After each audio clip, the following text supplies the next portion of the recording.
Pak Hidayat, hal lain yang juga Anda kritisi adalah persoalan penerbitan SKB 3, yaitu Menteri Antara Mendikbud, Menak, dan Mendagri tentang pakaian seragam anak sekolah.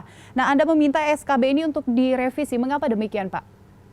Ya, perlu direvisi karena lagi-lagi kalau merujuk kepada sistem hukum di Indonesia, sistem hukum di Indonesia itu dia tidak mengenal adanya SKB sebagai produk hukum untuk bisa memberikan sanksi, ya, untuk bisa melarang dan atau untuk bisa menyuruh. Karena hukum di Indonesia itu hierarkinya sangat jelas, dimulai dengan Pancasila, kemudian Undang-Undang Dasar, kemudian TAP MPR, kemudian Undang-Undang, kemudian Peraturan Presiden, kemudian Peraturan Pemerintah, dan seterusnya. Nggak ada yang namanya SKB 3 Menteri. Nah ini kok ujuk-ujuk kemudian ada SKB 3 Menteri yang memerintahkan kepada gubernur dan wali kota yang kemudian akan menghukum bila tidak melaksanakan. Saya kira itu sudah kebablasan. Dari sisi itu saja sudah bermasalah. Nomor dua, dari sisi toleransi dan intoleransi. Gitu ya. Kalau Pak Menteri selalu mengatakan bahwa masalah kita diantara adalah intoleran, nah SKB ini juga salah satu bentuk daripada intoleran juga.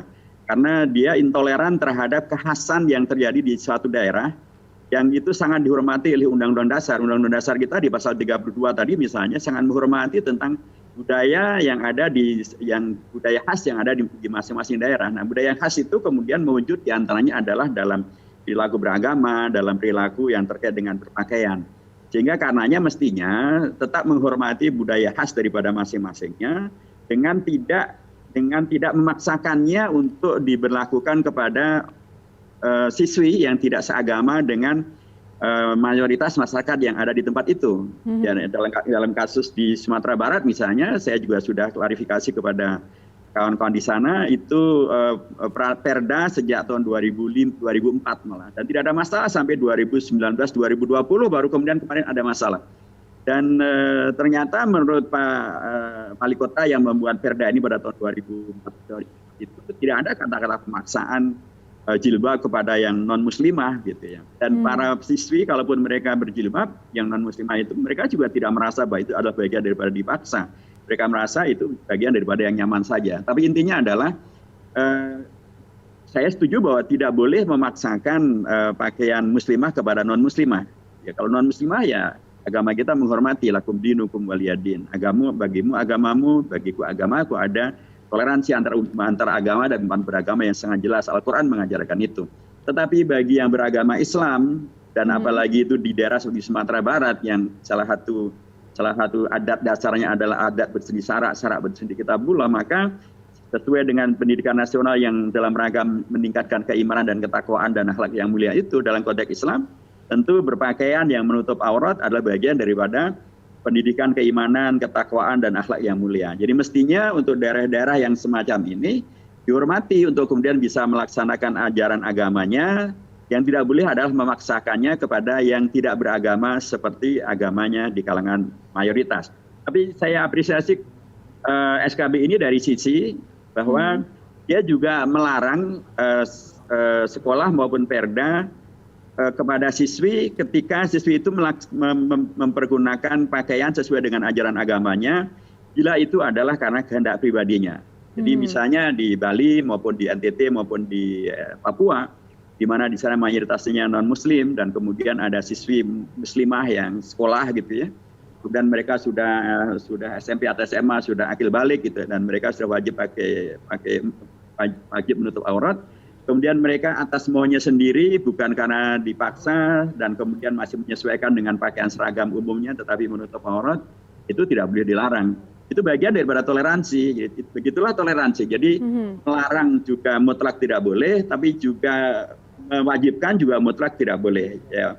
Mewajibkan bagi yang tidak seagama juga tidak boleh, tapi melarang untuk kemudian berpakaian sesuai dengan ajaran agamanya, itu juga tidak boleh, karena itu bagian daripada intoleran juga. Ya, karenanya yang kami usulkan adalah, kami tidak meminta untuk itu dicabut, tapi kami minta untuk direvisi. Direvisi agar sesuai dengan hierarki perundangan di Indonesia, direvisi supaya sesuai dengan Undang-Undang Dasar, sehingga kemudian menghadirkan produk yang toleran kepada seluruh peserta didik yang ada di Indonesia. Ya, baik. Kalau kita berbicara tadi sudah mengenai tentang frasa agama dan juga ada SKB 3 Menteri. Kedua hasil ini dikritik dan banyak menuai banyak polemik di masyarakat. Dan beberapa kebijakan yang dikeluarkan ini oleh pemerintah sendiri. Nah, Anda sendiri melihat apakah memang kurangnya sosialisasi bagi pemerintah untuk menerapkan Pancasila dan undang-undang dalam setiap kebijakannya, Pak? Ya memang problemnya adalah ketika dalam konteks kami di MPR ya, sosialisasi yang pertama kami lakukan itu adalah kepada anggota MPR DPR sendiri dan kemudian kepada lembaga-lembaga negara atau pada pejabat-pejabat negara. Itu yang pertama kali kami kerjakan ke sana.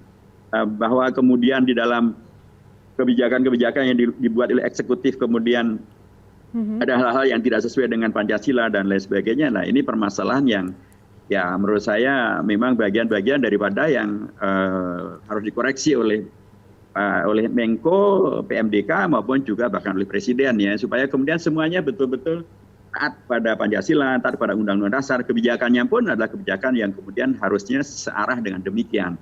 Minimal mereka mempunyai kesiapan untuk mengkoreksi bila kemudian ternyata kebijakan mereka tidak sesuai dengan Pancasila, tidak sesuai dengan Undang-Undang Dasar.